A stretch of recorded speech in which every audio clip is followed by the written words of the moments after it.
Hey guys. So I just really need to do a blooper reel for you all at this point. But I wanted to spend a couple of minutes today and talk to you guys about something that I hope will help. Um, for those of you who, like me, are perfectionists in just about everything you do. If you're planning your day, you have to have a list made. If you're writing something for, work or whatever, every spelling error has to be gone. um, when you're at work, you have to have all your T's crossed and all your I's dotted, and everything has to be done right. Okay. And this totally extends into the realm of Bible reading and prayer, and, even if you're doing what you're supposed to, you still feel like it's not enough.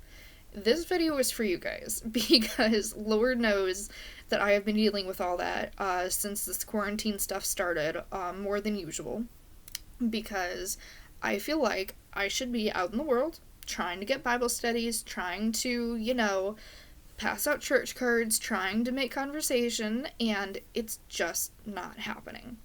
Like, it is not for lack of trying. Like, there have been several people at work I've been working on for quite a while, and the seeds are sown and nothing's growing yet. God gives the increase in his own time. But, I'm perfectionistic. I feel like if I am not doing everything I can for God, I am letting him down. And I feel like I have to earn God's love in a way. Like, I know he loves me anyway, regardless of what I can do for him. But, that's where my mindset automatically goes a lot. And the last probably 3 or 4 nights before I got sleep last night, I was a total wreck because I hadn't slept. I had been having nightmare after nightmare after nightmare, and I was just flat out being attacked from every side. Family was fun. Um, I was having issues with a couple of things at work. I was, trying to get everything settled down. And long story short, I had myself a little mental breakdown, and I started feeling so guilty every time I opened up my Bible the last couple of days because, you know, I don't understand the New Testament letters a lot of times. Like, I understand a lot of it, but the Pauline epistles I just flat out don't understand. And so I would fall into this trap over and over and over again of not understanding the Pauline epistles, so I would avoid the Pauline epistles and read something easier, but reading something easier just kind of made me apathetic, and the circle kind of continued. And so that's where a lot of this perfectionism comes into play.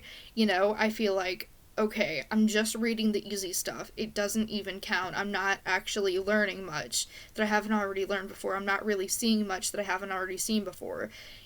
God, I am failing you, you know? And I kind of finally had myself a little prayer meeting with Jesus. I went on a walk, got out of the house, got a Coke, just walked around the block a couple of times talking to him, telling him all this stuff. Like, God, I feel like I'm failing you because, I'm not being able to get Bible studies. I'm not being able to, understand Paul ever, I feel like, I am one step away from, wasting your love, And I spoke all the lies I knew were lies and I knew I was believing. And then I just kind of waited. And God kind of said to me and kind of put me straight and said, it's not always about what you do for me. Or, no, I'm sorry. He said, it's not always about how you change the world, it's about how you let me change you. Okay. And that really kind of made me stop in my tracks for a minute because so many times, you know, me and probably people like me who kind of get into this perfectionistic, legalistic mindset, we think that if we're not doing something for God, then we're kind of God's kind of wasted on us, or we're kind of wasted on God, however you phrase that. Like we're just kind of a waste of his salvation, or a waste of his love, or a waste of his time. But it's not always about what you do for God. Yes, it's important to teach Bible studies and try and disciple people and try and minister to people where you're able to, but don't let that overshadow just having a relationship with Him. Because at the end of the day, that's what matters, you know? At the end of the day, it's not going to be your good works that get you into heaven. It's going to be the fact that Jesus knows you by name. And I heard a sermon, I think it might have actually been my pastor that preached it, maybe a year and a half, maybe 2 years ago now. And he was talking about how it is entirely possible to be used by God and to not know God. And to be honest, that scared me for the longest time because, you know, the idea that you can be used in ministry but not actually have a relationship with Him and not actually be saved really, really struck a chord with me. And to be honest, I kind of forgot about it and it kind of got put to the back of my mind for a little while. And I think that's when that mindset started coming back. But it really is all about a relationship. Don't put so much pressure on yourself to do all the right things. You know, in God's timing, those things are going to come by your way, and, you know, the better relationship you have with God, the more you're able to hear His voice and the more you're able to respond when you do hear that call to respond to somebody, or when you do feel that call to preach a Bible study, or, you know, give $10 at the gas station, whatever that opportunity ends up being. You know, so I would just encourage you to be a little kinder to yourself, you perfectionistic, legalistic people like me, and be encouraged that, you know, God just wants a relationship with you.